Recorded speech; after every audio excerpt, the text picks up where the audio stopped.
welcome back to Disappointing Turtle. I'm Creed. Today I'm going to be talking to you a little bit about the sort of political system of Guns of Glory. So we're going to cover everything R5 and R4 and what that means.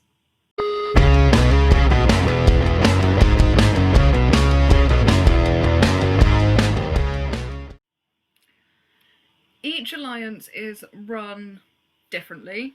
Everybody has their own idea of leadership and what it means to be a leader.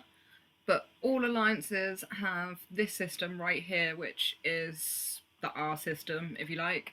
So alliance rank 0 are people that are just coming into the alliance. So when they apply for your alliance, they will appear in here. I've changed the name of mine. I know lots of other alliances do as well. Yours might be the same as what they were previously. I can't remember what it was because it was such a long time ago. So Enders in here, these are the people in my alliance that have not logged on for quite a while. So I like to keep track of them because once they've expired a certain time, I kick them out because we're one of the biggest alliances. We're quite in demand. I'd like to keep this number as small as possible. So we do allow some farms in as a rule. They can have one in at a time, and this is generally for doing things like trading and stuff like that. Okay, so then we've got family. So this is everybody's standard main accounts. They're all in here, all together.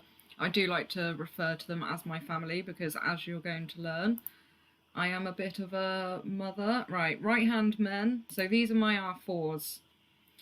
R4s essentially are the people that help me out. These are the people, I mean, I trust everybody in my alliance, but these are the people that I trust with the alliance, which is obviously very, very important.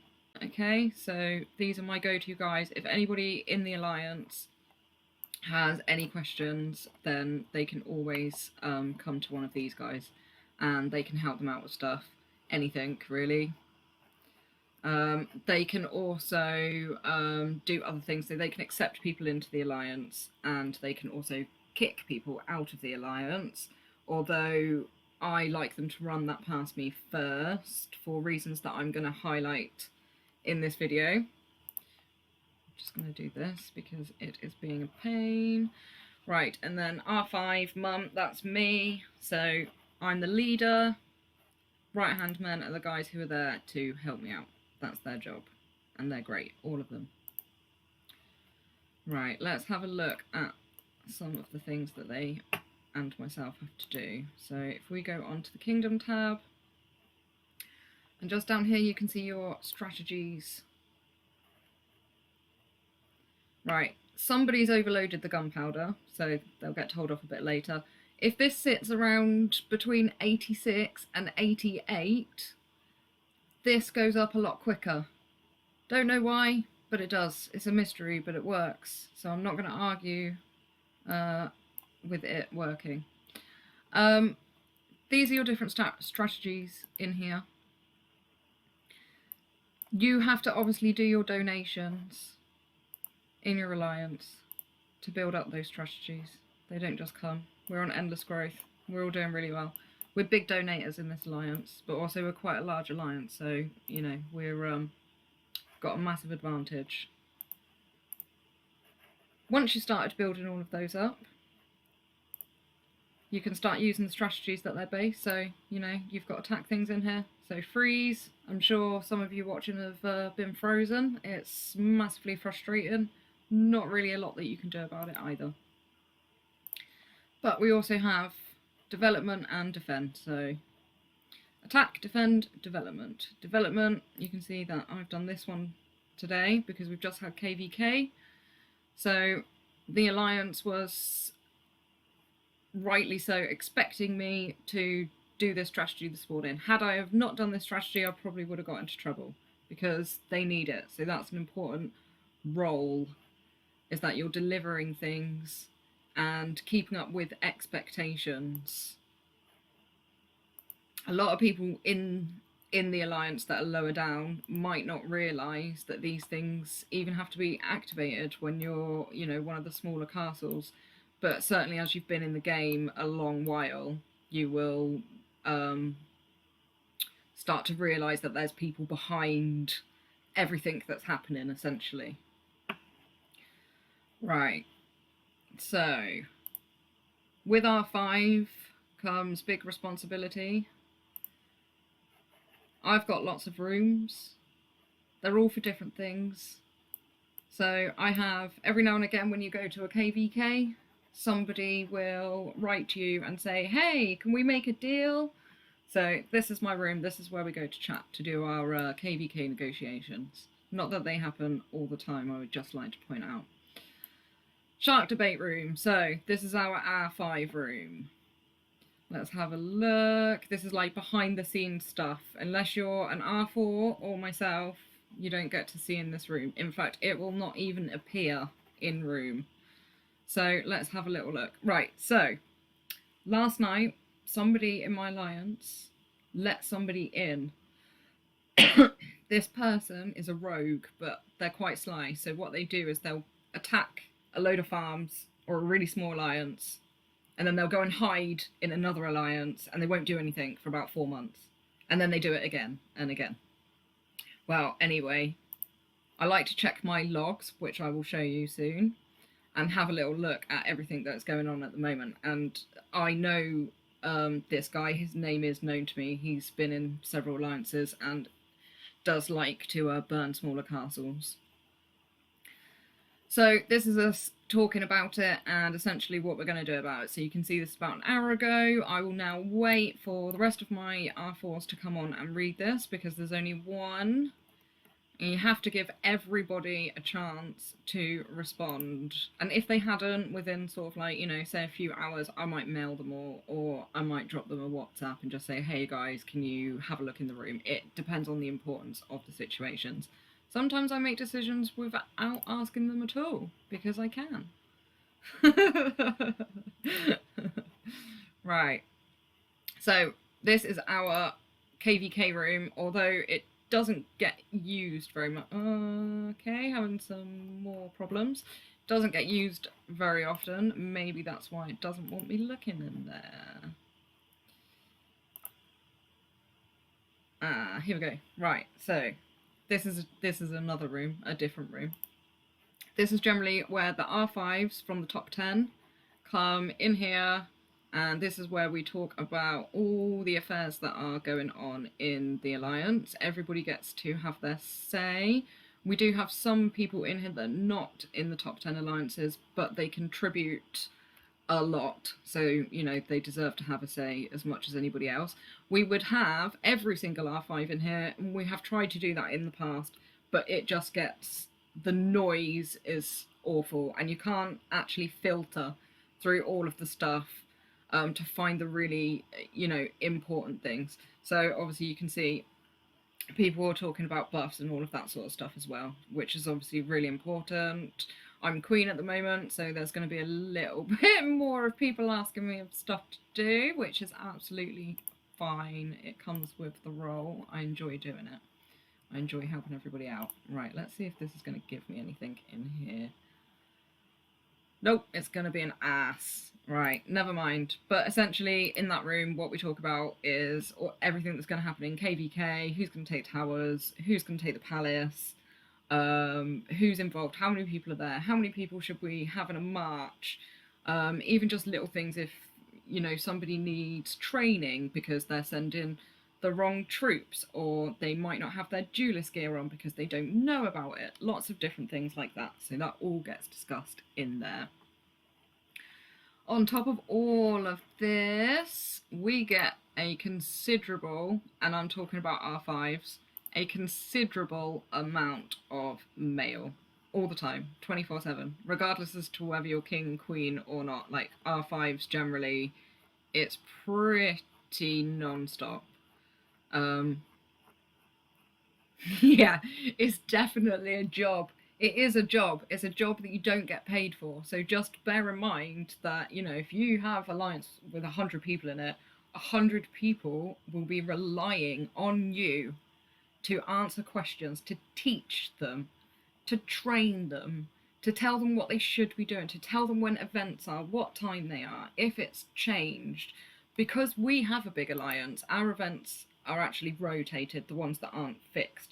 So we have different event times on different weeks for the same events, just so that it fits in with the time zones and making sure that everybody can take part. Because the way that I lead is I try and be as fair as possible. It isn't always possible to be fair, because somebody always thinks that you're wrong.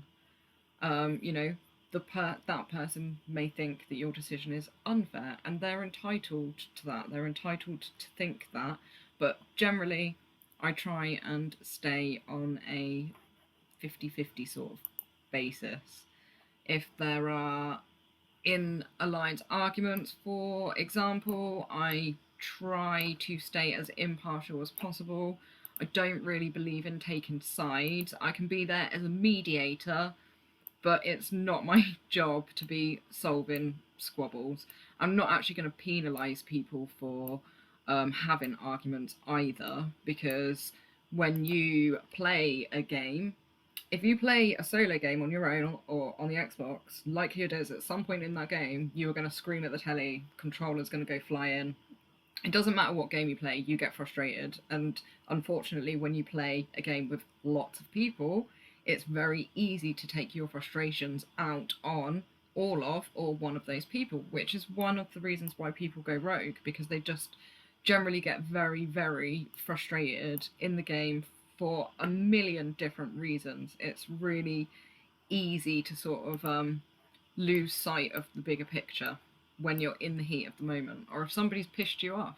You know, it's really hard to sort of look at things with a level head when you've spent months and months building something up and somebody's come along and burnt it down. That person wants to know why. Why is this allowed to happen? And their frustrations, you might not have an answer for them necessarily, but then their frustrations will build up.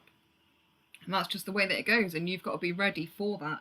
Because really, it can be any of your players at any moment, and you have to live with that knowledge, knowing that any of them could go rogue in a second, even the good ones.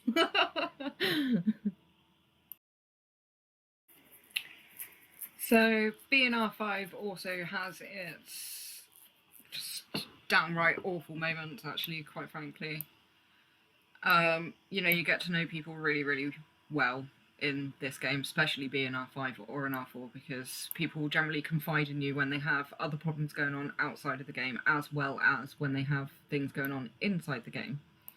And sadly, you know, every now and again, somebody passes away, and that's a really hard thing to deal with as an alliance, and especially as an R5, because you need to support all of those people, but it's also sort of a demonstration of you as a character, and you know, so we did have a member of ours pass away recently, and so we cleared an area of the hive around his castle, and as you can see, we've all laid down tents. We've had people from other alliances come and help us as well to clear the area, which takes a really long time. I think everybody has a choice to make in these sort of situations. Generally, I think you need to be quite respectful. But yeah, telling an entire alliance that they've lost a friend is not a very nice feeling. So it's not all warring, and again, you know, this is part of the sort of social aspect. It's very real. These are real people who have real lives. They might just be a castle on your screen, but just always remember that every single one of those people has a family. They all have things that are going on, and everybody cannot have a good day 24/7. So you need to be ready to support them when they're having those bad days, when things are not great. It is your job to pick them up. That's part of being a leader. That's part of leadership. I was talking about the logs before, so I just want to show you those before I finish the video. Da, da, da. Right, so every morning when I wake up, the first thing I do before my dailies or anything is come on here and have a look at logs, because it tells me everything that's happened whilst I've been sleeping. Tragic, I know. So I know everybody who's left, everybody who's been promoted, and everybody who's joined. That's all in here. So I flick down this, it's got all the times and everything, and also this is a good place to cross-reference. So, for example, here's Yusuf, the rogue I was talking about earlier, who entered our alliance mysteriously under the most mysterious circumstances. So when his name popped up, I came straight here and had a look through, and I went down to find what time he was let in the alliance. That's quite a long list, but I can tell you it was at 2 a.m. this morning because I've remembered. So you also have all of the events in here as well. So I can see who's doing research and what they've put it on. Magician moved the Alliance silver mine, and it even gives me the location. Anybody can access this, by the way, not just R4s or R5s, but generally they don't have a need to, I guess. I do it because it's a necessity. Battles. So here we go, we can see that Maz has attacked his own farm, and it tells me what time and the date as well. So I can go through here. Say I get a message from another R5 saying your player has attacked my player, and I ask them for a report because that's what I do, and they don't have one, then I can come here and I can check, and by doing that I can then build up a picture of what's happened, and then I know how to proceed with the situation. And again, every alliance has their own way, and every kingdom, in fact, has their own way of dealing with these sorts of situations. Me personally, if somebody attacks a member of my alliance, we have NAP at the moment. So, well, at the moment, we've had it for a long while, which is a non-aggression pact. So we don't hit anything with a tag on it, essentially. So your farms are safe as well as your main. We had a really big problem many months back now, and the kingdom was just not growing, so we had to take action and get rid of KE. For 433 it has been amazing. We've thrived. Off on a massive tangent because I could literally talk forever, but what I was trying to say before I just completely went off on one was that I like to give them 24 hours to reply to us before I do anything rational, and generally it's payback resources and anything that it costs for the troops to be rebuilt. Anything after that, then they're fair game to burn as far as I'm concerned, because they're not at that point meeting you in the middle. There's no compromise, so that's a threat then. That's not a whoopsie, that's intentional as far as I'm concerned anyway. We do get some people like Yusuf. He's here, by the way, just sat under a bubble. We're waiting for him to come out.